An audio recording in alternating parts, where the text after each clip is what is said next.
and we're going to talk about hacking the people, right? That's what this is all about. So Dorota, we're waiting with bated breath. I'm going to jump backstage. I'm going to leave it to you. I'll come back in after your talk is over, and then afterwards we'll do some Q&A. But until then, the stage is yours, and we'll see you in a little bit. Thank you. Okay, so no pressure, Dorota. But we will talk about social engineering today, the art of hacking a human being. On this slide, I just wanted to show off a bit that, now I'm called Woman in Red, hence the red dress I'm wearing. And you can follow me on LinkedIn if you don't already do. And I also have a podcast on Twitch, so you can find me there. And when this is like video on demand, when I edit those, I put them on my YouTube channel, so you can watch a lot of like interviews with red teamers, physical pen testers, like all kinds of people there.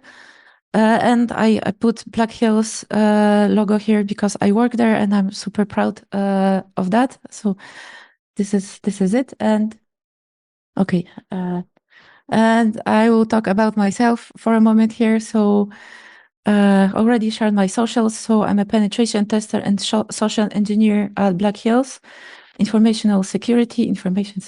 Yeah, okay, that's. And I mentioned my podcast, so you can find it on Twitch and YouTube. I'm certified as cover access specialist, physical auditor, and elicitation specialist because that's actually I love pen testing, but this is like my personal passion. So that's why I'm sharing that because I'm super proud of getting those certifications. I also got a Woman of Hope award from Sepsis in Paris in 2023. And I was selected as one of 40 under 14 cyber from top cyber news magazine.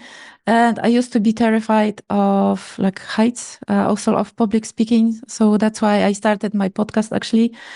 But heights, so I jumped with a parachute. I was terrified, but I'm not as scared anymore. And I also like cycling. So this is like, okay, my interests are here. And I wanted to start with like a disclaimer that topics discussed during my presentation will cover tools, techniques, tactics, and props that should be used for educational and business ethical purposes only. I know we can use those in a malicious way, but just like I'm sharing those to educate people and so more of us are like, knowledgeable about what attacks are used and how to defend yourself. I hope you enjoy my presentation. And my agenda, this is actually, I have a black cat, so she's a bit grumpy there on the picture.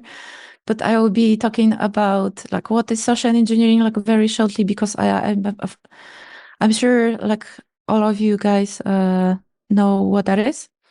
I will share some examples and we'll talk about 4 phases of social engineering, then explain elicitation, building rapport, pretexting, influence and persuasion, framing, which was like reality alteration, skills you need to become a social engineer, and counter elicitation techniques. So hope you will like my presentation and hope I will not be too nervous during. So to start, what is social engineering? It's manipulating people into performing actions, divulging confidential information, or into granting access, often without technical exploitation.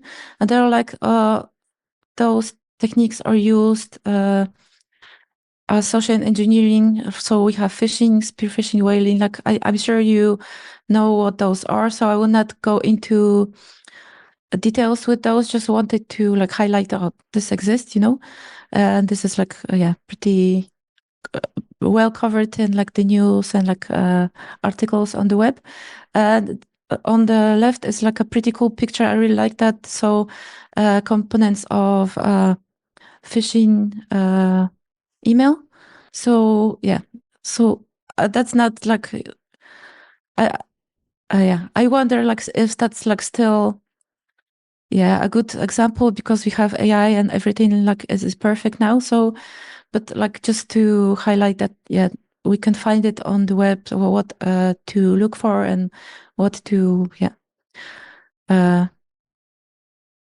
look to see. Like, I'm getting a bit nervous here. Sorry. So what to find, like if you are trying to like check if that's like a phishing email or not. So there are like 4 phases of social engineering. We have reconnaissance, engagement, exploitation, and execution. And I will explain more in details what those are. So first we have reconnaissance. And this is information gathering phase where the attacker researches and collects details about the target. So we are looking for personal information, organizational structure. I will go more in detail later. So just to highlight, this is a thing. And the purpose is identifying potential entry points and planning the approach for the attack. An example here would be an attacker might scan social media profiles, company websites, LinkedIn accounts, and email addresses, publicly available data to craft more personalized attacks. And then we have engagement. The next one involves establishing communication with the target. So what purpose of this one is to build trust, rapport, and the sense of urgency, and to make the target more susceptible to manipulation in the next stage. So with a phishing email that is just being sent, the email might come from like look like it's coming from a trusted colleague or well-known company. So to mask it, like maybe not exactly a legitimate email, So and the next phase is exploitation. So then the attacker leverages the information or access gained during the engagement phase to carry out the attack. And the purpose is to obtain the desired outcome that was planned in the deck. What is the reason for the attack? So we are trying to obtain that here. And for example, we have a success with the phishing email, and the attacker gains access to the login credentials and then can access secure systems, download sensitive files, or install malware. And then with execution phase, it's like when the attacker completes their objective. So maybe deploying malware on exfiltrating data, finalizing the attack, more or less.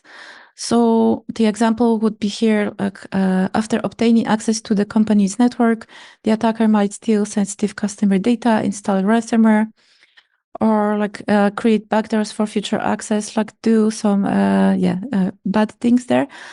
They might also erase logs or take other actions to avoid detection and maintain access cleanup. So they are not so easily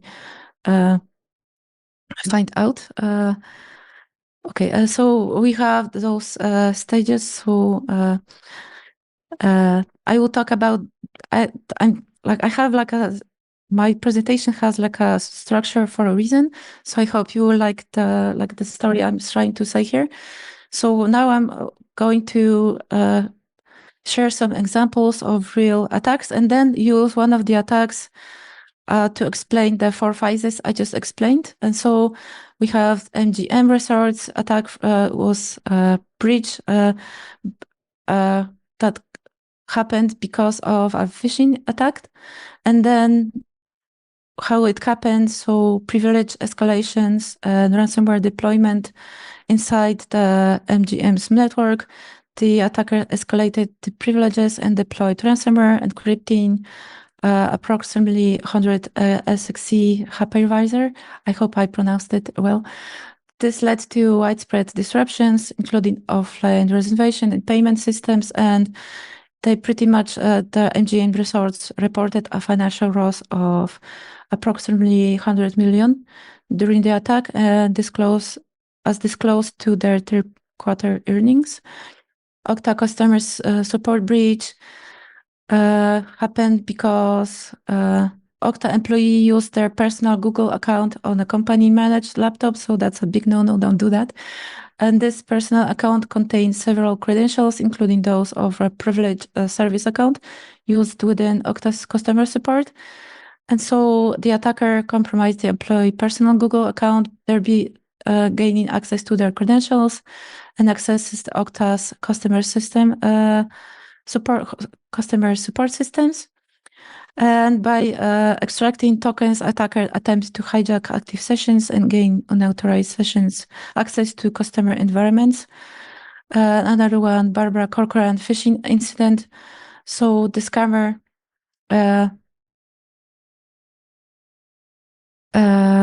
the social engineering technique used here was business email compromise, email spoofing. So the attacker used a lookalike email address to impersonate a trusted employee and tricked the bookkeeper into wiring money.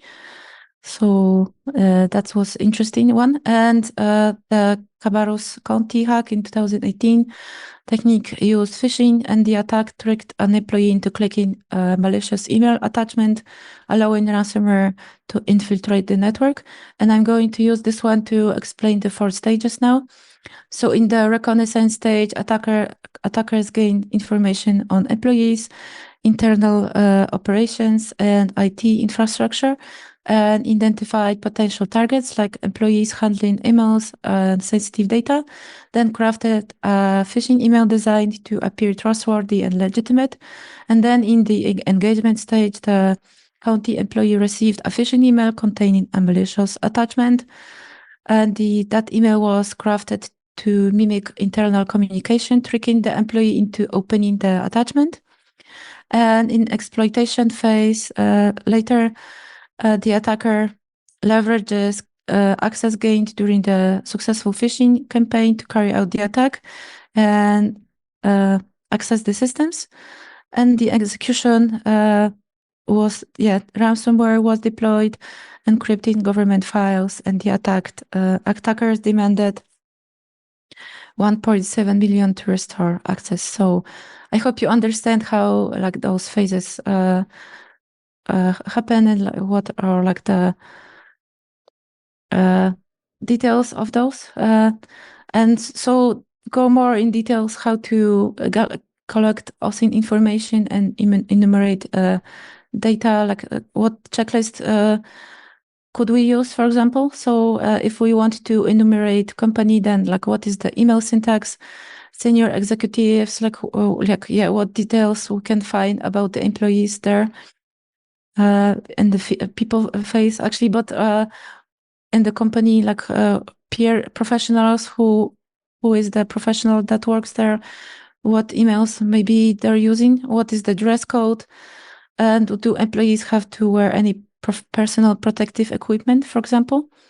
So we can that knowledge can be useful while building a pretext, like creating a impersonification, like a persona for the attack.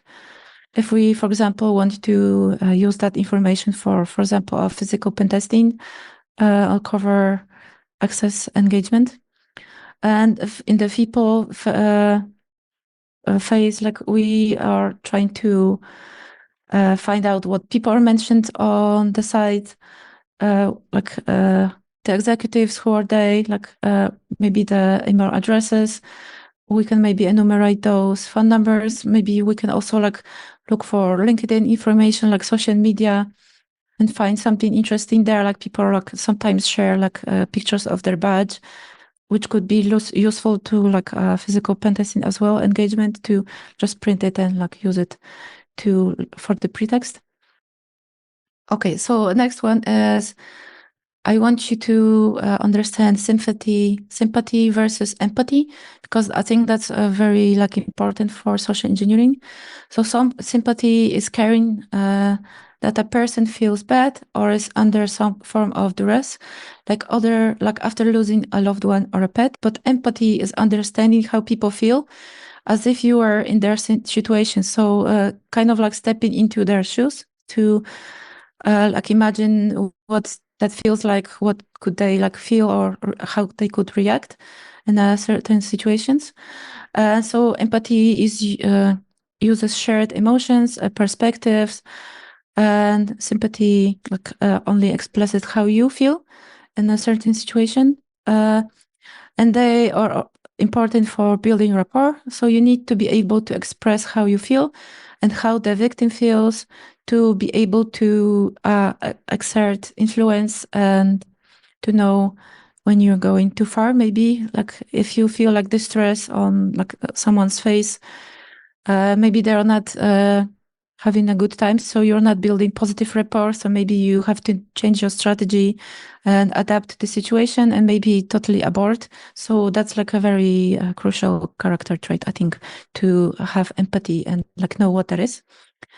And yeah, so building rapport, I already mentioned, we need empathy for that. So rapport is mutual trust that makes communication possible and easy, friendly. It's an easy, friendly, harmonious relationship. And so that's a play to the target's interests to emphasize their own personality traits. And so we can use the like OSINT to and like the research we did at the beginning to learn the target's likes and dislikes, who is that person, like kind of like stepping into that person's shoes. So like I always like give this example here. So one of my favorite TV shows is The Office. So if I know that the person you know, like likes The Office, so I can already have like a yeah, something that I could talk about and like be natural about it, like don't actually seem like I'm fake or like I'm like pretending to like the show. I actually like the show. So we can sometimes create the pretext or like build the lie around something that is actually a truth. So that's like actually the best lies are built like based on truths. But let's I wanted to talk about this picture actually. So one of the cover access training that I took, and I have permission from Brian Harris to mention some of the things that I learned during the course. So he shared the picture of a office lobby, or was it like a bank lobby? And he told us a story that he built rapport with the security guard that just by being in the lobby for a week, going there like every day for like a week or maybe it was 2 weeks for like a prolonged time. And so by just being there, like drinking coffee, like working from his laptop and like, yeah, he kind of like blend into the background for the security guard. And after those 2 weeks, the security guard didn't really pay attention to him. So then he started to commence into his like real engagement to access the building in that covered way. So just by being somewhere, you can already build rapport. So that's like a fun thing that I wanted to mention here. Not necessarily you have to like go to the person and start talking to them. So yeah, just wanted to say that I think that's pretty cool. So okay, becoming anyone you want to become pretexting. So this is where you build like your social engineering operation on. So to the act of creating a fabricated scenario where the attacker is impersonating someone with authority or business within the company to engage a targeted victim. And so you can like pretext with a uniform, an invented backstory, or the context for the contact. And so, so think of it as a backstory. Why are you here? Like, why are you in the building? So that could be like falsified identity or potentially identity of a real person if you want to maybe have like a cloned badge or like going to a building with instead of a person that looks like you and works in the company already. So that's like another thing that you could use, for example. And the attire, the props that you use there. So I used to have this picture of a UPS delivery person in this presentation, because this presentation was about entering a server room on the client's premises.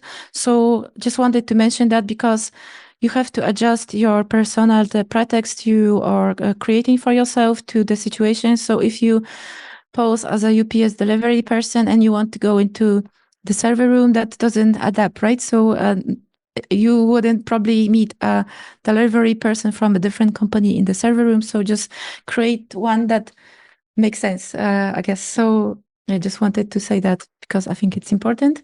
And so sometimes I read that even like holding a clipboard, wearing like a uniform with like the yellow vest and helmet, protective helmet, or even like carrying a ladder into the building, there's like no question asked. Sometimes you can use it and like enter the building very easily. So just, yeah, I think that's pretty cool, and just wanted to say that. So yeah, now I will talk about influence and like the techniques used to manipulate people. So influence is driving a person's behavior to cause a particular outcome. So it can be positive or negative, and it works by creating an environment or set of conditions where the target is more likely to form opinions or act in alignment to the goals of the social engineer through repeated exposure to ideas or a sense of reciprocity.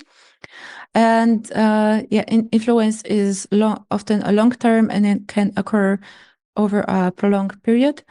And it might involve multiple touch points without immediate actions, but ultimately sets the stage for future persuasion and manipulation. So example here is like you can start by building rapport over the weeks or months by sharing like harmless information. You're like offering help, maybe sharing like your shared like interest, or maybe even talking about the weather sometimes. And over the time, you can ask more, complex questions, like maybe ask favors, like do something that will make the person that you're like trying to influence more likely to comply with future requests. And persuasion is, another like side of the coin. Persuasion, deliberate act of convincing someone to take a specific action or adopt a particular belief. And that's like more direct, involves presenting arguments, appeals to emotion. And it's designed to produce an immediate response. And like before, it was like influence for like over time and very like gradually building the trust and like the relationship. But here is like you're going like straight after the response. You want someone to reveal information, click a link, take an action, or that will benefit the social engineer. And so you, for example, you might trust, like build the trust with the person, and then go straight for like the thing that you came after. So I need your help to resolve this urgent issue. So we are building like the time urgency there. It's critical for the company. So that's you're being persuaded here to do something. And influence techniques. So there are like 8 techniques used to influence people, and social engineers dedicate their time to practice their influence techniques until it is almost natural to them. So I want to talk about the 8 influence techniques, so you understand like the differences. I think it's pretty cool. I like actually those side of like mind games more than like just creating a phishing email. So reciprocity, you just give something that the person wants, and they feel like obliged to, with that in-depth feeling, to grant the favor. Maybe you want to ask for something in return, then they feel like, okay, I just received something valuable to me, I will grant your favor, like no questions asked here. So that's reciprocity. And the next one is obligation. This is a tiny bit related to reciprocity. So the target feels the need to take action out of moral, legal, contractual duty, or religious requirements. And so, for example, I think that's like pretty tricky way. So to target a receptionist with malware, a social engineer gives her a small gift of a thumb drive that contains a product catalog. And like imagine you're receiving like a thumb drive that looks really like expensive, really cool. And it's like you get it like as a gift. And then you say, oh, accept this gift, and all we ask for you is go through the catalog and call and call to order anything that might interest you. And since the thumb drive is a gift and like looks expensive, looks like really fancy, the recipient will feel obligated and will plug it and open the file. And then, like we have something, running in the background on their laptop, for example. So yeah, that's a way to go about. For example, if we have obligation, as an example. Next one is concession, is admission of acceptance. So the social engineer accepts to do something for another person, but he already knows in the long run he might ask something in return, like ask a favor from the target. And a social engineer would never agree to do something that would not be like valuable to them. So that's another like layer of concession. And so, yeah, but not giving concession to some people might lead to a loss of rapport or position in the attack. So that's like, be mindful of that. Another one, I have the sharing thing in the middle of my presentation, so I have to move it to the side. Next one is urgency and scarcity. So with creating, that is often used in the phishing emails. I'm sure you are aware of it. Or to like create like a offer that is like,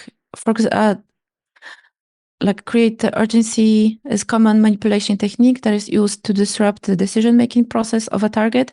And is like a lot of times used also as a sales tactic. So for example, if you want to go to a local gym, I have to drink some water, sorry.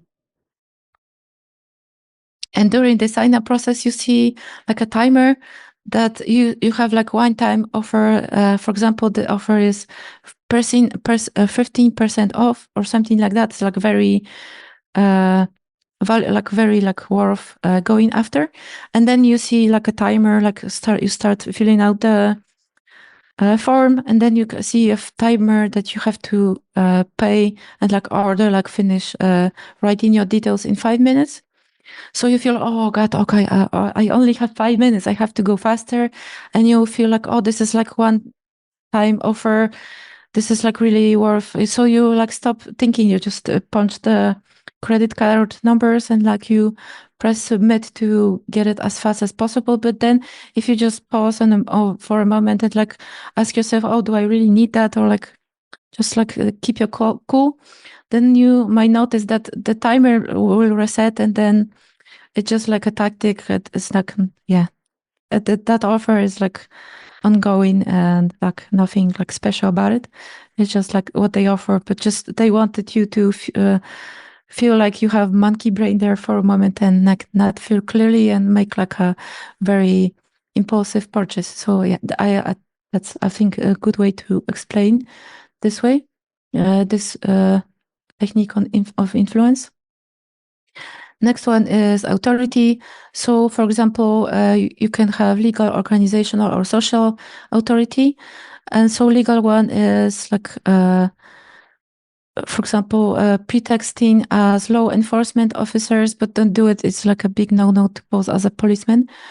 Government officials, lawyers seeking a certain information. And we trust people with authority, like they have like a,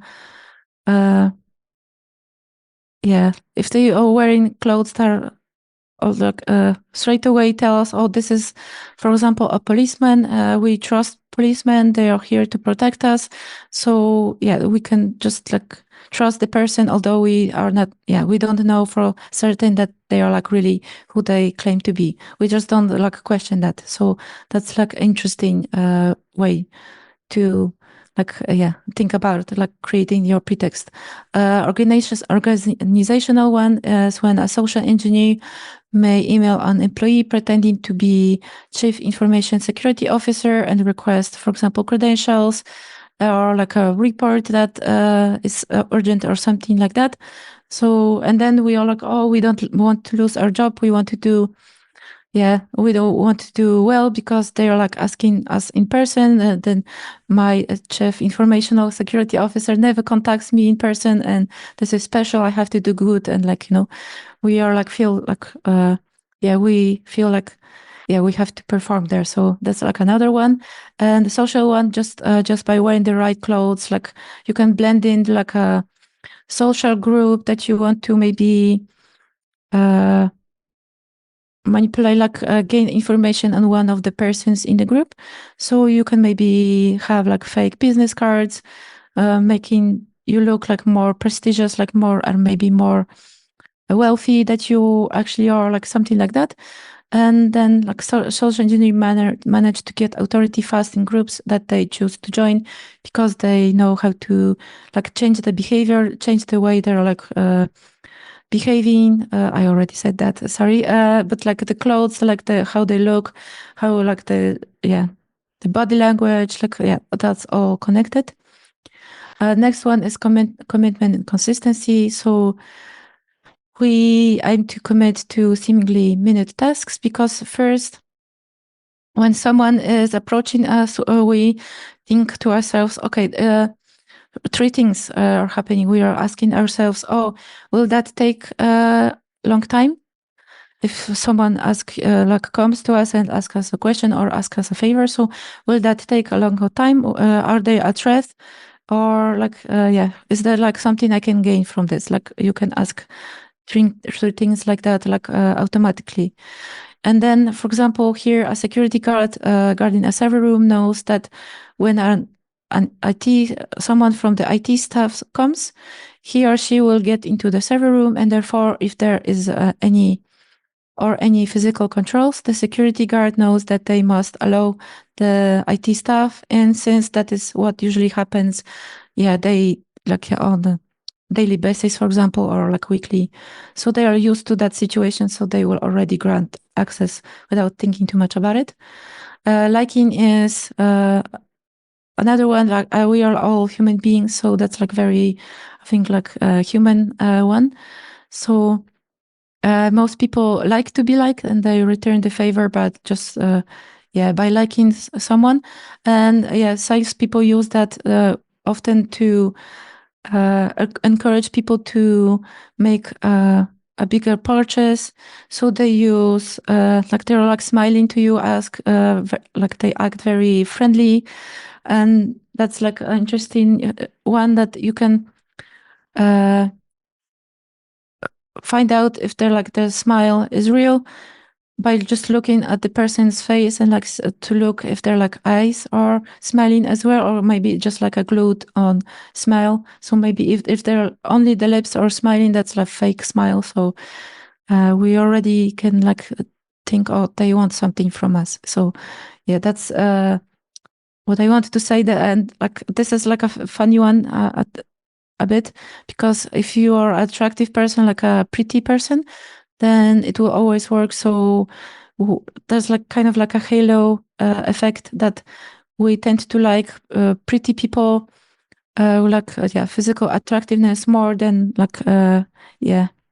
people that are not as beautiful as that. That's what I wanted to say here. And social proof, I think that's a fun one. So I'm sure you have watched apocalypse movies, or movies when there's a undefined object flying over the sky, or something like that, or there's an explosion, or maybe the Godzilla movies. So that was used as a experiment in one of the biggest cities, I think in the United States. I don't remember, I didn't write that down on the slide, but I think it was in New York. So a group of people just stood in the center of the city and looked up. And what we do, if a human being is a situation that is not, it's new to them, they never encountered that situation before, we tend to look on the sides, how other people behave, to mimic the behavior of other people. So what happened was everyone started to look up, and what is happening? Are we being attacked? Is there like something happening in the sky? Because like no one really looks up, like just stands there without moving their body and like looks up. That's like pretty weird, right? So that was used as an example of social proof to illustrate that that's how humans behave. And so example for this is like when something happens on a daily basis, we can for example, ask the security guard if you want to go into like the premise and say, "Oh, I'm sorry, but yesterday Matt checked my credentials and allowed me in." If there was, for example, a different security guard, and then the person that is like currently on duty might feel okay if Matt allowed them. That I guess that's okay, and I may not think about or might feel like confused and didn't know how to behave, and then might let you into the building as an example of social proof. And now I wanted to talk about manipulation. We know all about the influence techniques now. So manipulation is a strong persuasion tactic and enables social engineers to make people unquestionably do what the social engineers want. And that could be detrimental. Manipulation is a detrimental implementation influence typically meant to cause harm, and it ranges from a total brainwash to subtle hints to make a target more susceptible and to make the certain decision, like maybe we want to increase the predictability of a target by like creating a situation that they feel not totally comfortable in. Maybe we want to control the target's action and environment, destabilize the targets with doubt, make the target feel powerless or maybe a bit attacked. So they might feel like a bit defensive there. So, or punish or intimidate the target. I don't really recommend like using that, but just to highlight that this exists and like how to recognize that this is happening. And there are like many manipulation tactics. One of these is conditioning. So as an example, I know you probably know Pavlov's dog. So social engineers manipulate people through conditioning by associating certain words, and then a target will be put in a state of expectation of a certain result or action. I like to give an example from actually The Office, the TV show, when there was a scene with Jim and Dwight, when Jim was conditioning Dwight to want a mint, and he was playing a Windows sound from his laptop and then ask Dwight straight away, "Oh, do you want a mint?" And then he accepted the mint, and that scene happened a few days in a row. And then on one of the days, Jim played the Windows sound that he used to condition Dwight. And then Dwight felt like, my mouth feels dry, and then put his hand in front to wait for the mint, and and Jim asked Dwight, "Oh, what are you doing?" And he was like confused. "Oh, what happened?" So I think that's like a good example here of conditioning, and really fun one as well. So next thing I want to talk about is reality alteration. In other words, framing. And so there are like 3 rules of framing: evoking a frame, so being very descriptive to paint a picture, to put someone in a frame we are painting there for them. Definitive words, so a social engineering does not directly mention that thing that he's trying to create, like the picture, but implies it to plant some ideas. Why the person is preoccupied with processing the whole picture mentally, they're like putting something like in between the words in a way. So and negating the frame. So by telling someone to avoid something specific, the brain automatically wants to find it. So for example, if you say to someone, "Oh, don't think about I don't know, bananas," so that's like a fun thing, but actually, brain still straight away tries to find all the bananas in the picture, and that's all we think about right now. So it's like a funny example of negating a frame. Another example with food. Okay. And the social engineers can create new frames aligned with their target's frame or draw targets into their frames to like create the alteration of the reality for the person. And so, another thing I wanted to mention is elicitation. That's like, I think, my favorite part of the social engineering tactics. So that's subtly extracting information from a target in a carefully crafted conversations without raising suspicion. So yeah, I already mentioned before, start by talking about mutual interest, maybe your favorite TV show or your favorite hockey team or like whatever you like and share with the person. And then you can say, "Oh, I'm working on a similar project that your company does. How do you manage such a complex systems?" And then the target eager to share their knowledge and bond over shared interest. Yeah, we built the rapport. They like us, and they want to, in a way, show off to seem more liked by us. So because we seem really cool to them in their minds, for example. So they might share something about the company's process, systems, or security measures, just like, like just in between us. But actually, yeah, they don't know that we are trying to get more information from them. And this is like, yeah, they're being tricked here. So take care, like, don't, under no circumstances, share companies' processes to someone that you just met or someone that shouldn't know about them. So just be mindful of that. And so what are like the layers of elicitation there?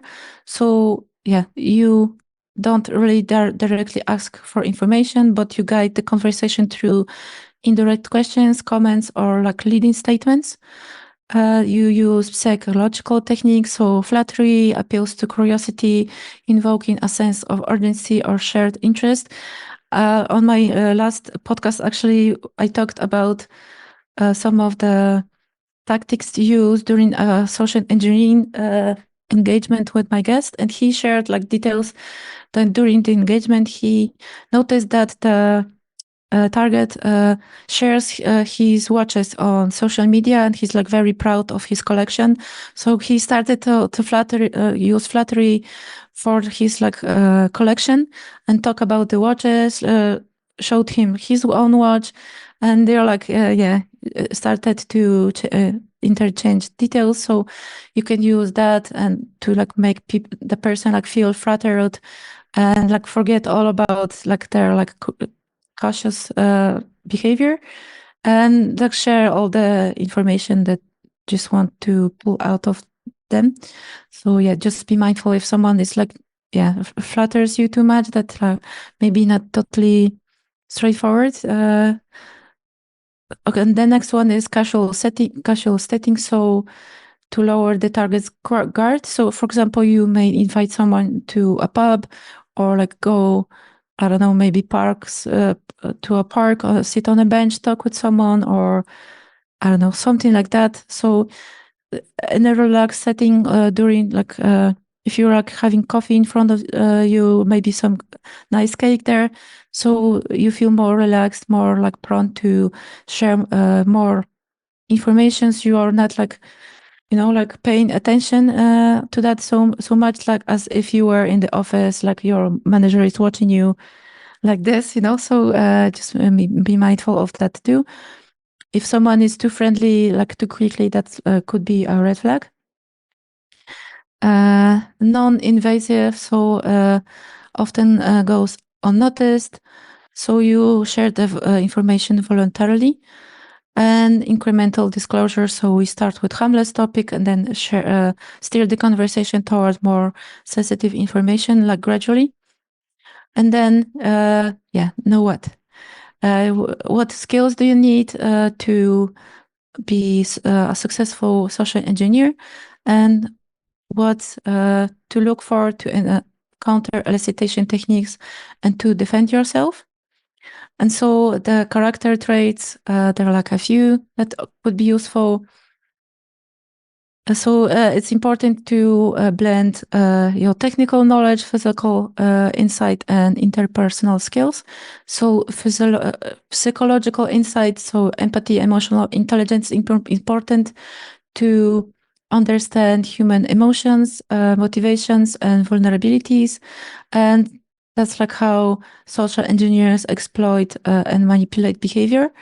Persuasion to build trust, plant ideas, lead people to act in a certain way. Deception to knowing where and how to lie convincingly and while keeping track of the lie. And active communication skills are important. So active listening, it helps with adjusting to the situation. Charisma. So I didn't mention that before, but if you act in like a confident way, you point like act in a way that looks like you belong in the setting that you are like found in. For example, if you are doing like physical pen testing engagement inside of the building already, and someone catches you during like I don't know, you're planting something there, and someone catches you, but if you act confidently that you explain in the way that you are supposed to be there, they might just like let you go and don't ask too much questions. So be mindful of like if you start like acting frazzled. I sometimes during my presentation act in like a very, maybe not very, but my voice is breaking because I'm stressed. I'm actually terrified of public speaking, but I think I'm doing pretty well so far. And so if your voice starts to crack, then might be thinking, okay, they're like very nervous. So what is happening here? Why are they so nervous? So yeah, if you act in a clear, like confident way and charismatic way, they will just let you go and don't ask too much questions. And so adaptability and flexibility is another one. So you have to be a quick thinker. Am I running out of time? Dorota, you have like 10 minutes left before we go to Q&A. I have like 5 minutes to finish, so I should be good. Okay. Okay, so I guess problem solving, adjust tactics, and create new strategies when needed. And a few more, observation and attention to detail. So understanding non-verbal communication, to understand the target state of mind and reactions, pattern recognition to reveal vulnerabilities of the target, patience and persistence, that I think that's pretty much self-explanatory. Technical knowledge, because then after you gain the information, you have to use it on your engagement. So cyber security fundamentals would be useful, for example, and ethical judgments, because so maintain strong ethical posture to avoid causing harm. Because, for example, there's like an example from the cover access training. There was a picture of a person, surgeon in front of the surgery room, and he was in like very noticeable distress. So if someone looks like he's about to, like he's standing on the ledge there, almost like mentally, so maybe he could be an easy target, but maybe don't go after them. Have like the strong ethical posture and just find a different target, because you may cause too much harm there and push someone over the edge, and like we wouldn't want that. And counter elicitation techniques, so pretty much redirection, so change the focus of the topic, provide vague answers, reverse the question or respond with a question, act like you don't know anything, like you're unaware, uninformed. You can state company policy. So all the regulations of the company don't allow me to share that detail with you. And our awareness and alertness, you already know about like the techniques that are used. So you can use your knowledge to defend yourself. And the final thoughts, question the unusual. So if something feels off or someone is too friendly, then maybe that's a red flag. Cultivate the culture of security. So encourage open communication about potential threats within your organization, and empower others with your knowledge. So you already know a lot about the techniques and tactics. So you can share that with your friends and say, "Oh, you be mindful of this and this." Thank you. Questions. And this is my final slide. Oh, Dorota, are you? Is your brain on fire right now? You've gone through all this stuff. It was excellent stuff. Everybody seems to be really enjoying the content. I know that you got a great reception in Denver when you gave this talk, so I can only imagine that now you've really started to refine this talk into something really, really great. And I can see by the Zoom emojis that I feel like people liked it. I know I sure did. That said, we do have a few minutes left that we can take a few questions from Discord. But at the top of the hour, we're going to jump into a backstage area. I'll give instructions for people to come into the Zoom Ask Me Anything area, which is called a breakout room. And we'll get to that at the top of the hour. But right now, if you have questions in Discord, make sure you chuck them our way. And I'm sure Dorota will be happy to answer any of those questions. I actually did see one. Let me see here. Where did that run to? You ran off. There it is.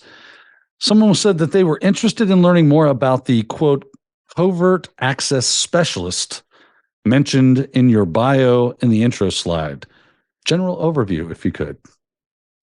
Oh yeah, that's a covert access team. That's the company, how it's called. You can Google them or look on LinkedIn. They have a black cat logo in like the red background.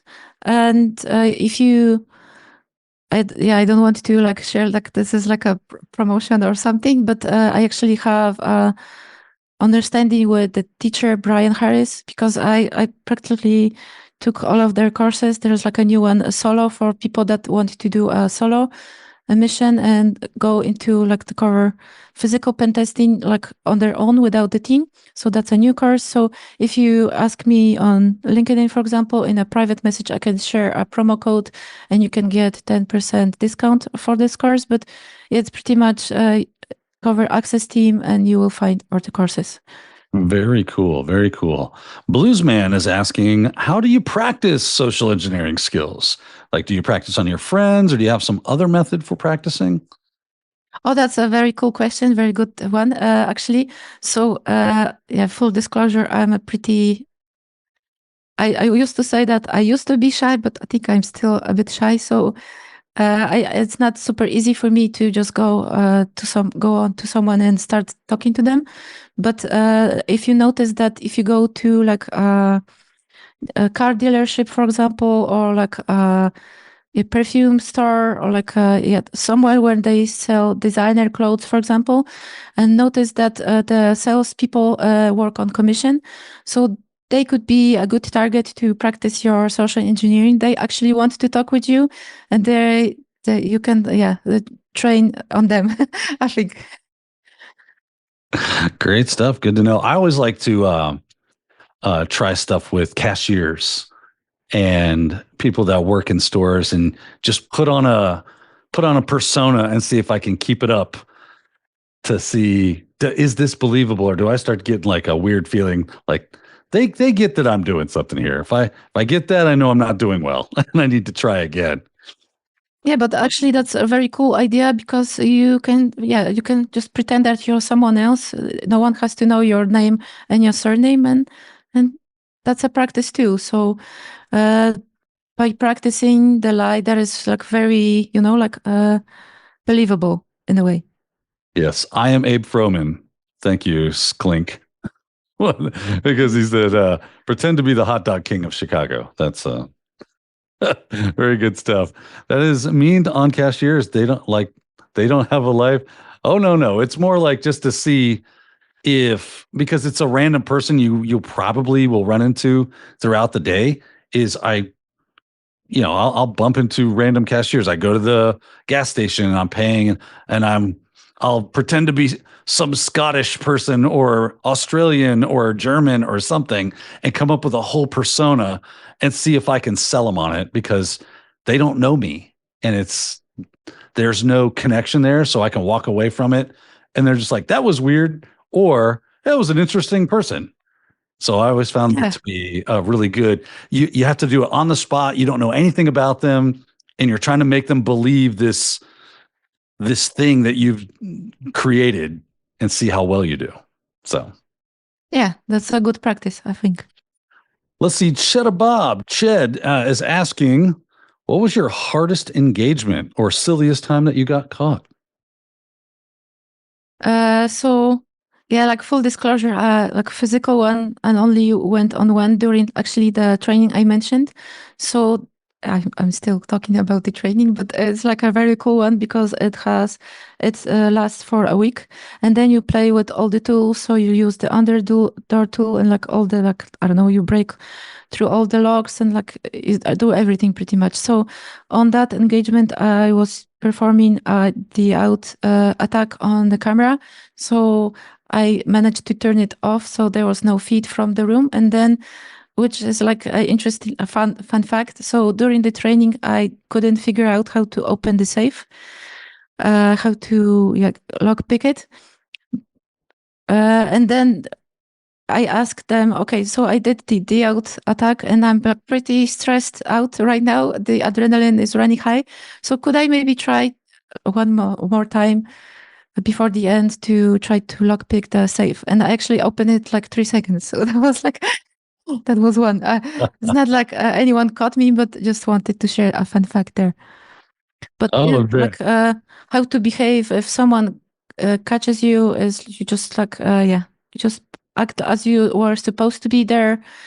And if they're like push you through, like, asking more questions, they maybe want to call the police or something like that, then you should have, I didn't mention that, but you should have your get out of the jail card with contact information to the person that hired you, usually in the leadership of the company, and with your hands raised if the police comes, because you don't want to get shot. But then tell them, okay, I have that document in my back pocket. Could you please pull it out of my back pocket, please? And then it's like everything is explained there. Why are you here? Sometimes you have to come forward, but if it's like it's not very bad, they're not calling the police here yet, then you can maybe try to lie your way out of this situation and like explain that you're to do this and this and this, and then they may let you go and you can continue with your engagement. Yeah, if you want to watch one of my favorite shows that kind of has basically social engineering, it's Grifters right there. It's a show about grifters. It's called Sneaky Pete. It was an Amazon show like back in the day, but it was really entertaining, and how this guy would just pretend to be different people and, for lack of a better term, lie his way into and making good guesses and just being a pretty smart individual and a bit sociopathic. Oh, I won't lie there. But it was an interesting show, very entertaining. But that was the idea, right? Is that if you get caught, you don't go, oh, I guess you caught me. You make up a reason why that's not what you think isn't right and see if you can make them believe it, right? That said, we are at the top of the hour, which means, Dorota, this has been a phenomenal talk. We appreciate you joining us and giving us your time and your expertise. And for everyone in Discord, this is where we have to bid you a fond adieu. We appreciate you showing up in all the amazing memeage and wonderful jokes that, like, this is the reason Discord exists, so that we can have the entertainment value that comes from it and enjoy it. So thank you. Thank you. That said, for everyone else, we are going to jump into a breakout room. If you look at your Zoom window, there should be a more area. And when you click more, there is a Q&A. I'm sorry, not Q&A, breakout rooms. And when you click breakout rooms, you will see one that says Ask Antisyphon Anything. And you're going to want to join that. That's where we're moving to next. Dorota's going to jump in there and we can continue the Q&A process, but it's only for folks that are logged in via Zoom. So everybody in Discord, thank you again, and we will see you next time. Until then, we'll see you in the breakout room. Have a great day, everyone. Thank you. Bye.